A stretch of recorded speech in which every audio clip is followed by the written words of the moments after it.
কর্ম এবং ফল। মানুষের স্বভাব হলো এটাই যে তিনি নিজের প্রত্যেক পরিশ্রমের প্রতিফল প্রার্থনা করেন। বেশিরভাগ সময় এই ফলাফলের চিন্তা করতে করতে, কল্পনা করতে করতে উনি কর্ম করতে থাকেন যে আমি এই কাজটা করলে এই ফল পাবো। সেই সব কল্পনা করতে থাকেন যা না তার হাতে আছে, না আছে অধিকার, আর না আছে নিয়ন্ত্রণ। উনি শুধু নিজের কর্ম করতে পারেন। উনি কি ফল পাবেন তা তার হাতে কখনোই নেই। তাই আপনিও শুধুমাত্র কর্ম করতে থাকুন, ফলের চিন্তা করবেন না। মনে রাখবেন, শিকড় এবং শাখা যেভাবে একে অপরের সাথে জড়িয়ে, সেইভাবেই একে অপরের সাথে জড়িয়ে কর্ম এবং ফল।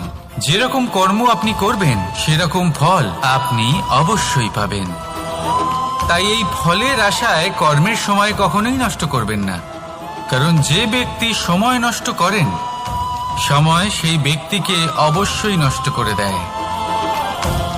কর্ম করুন নিঃস্বার্থভাবে, ফলের চিন্তা করবেন না, আর আমার সাথে ভালোবেসে বলুন রাধা রাধা।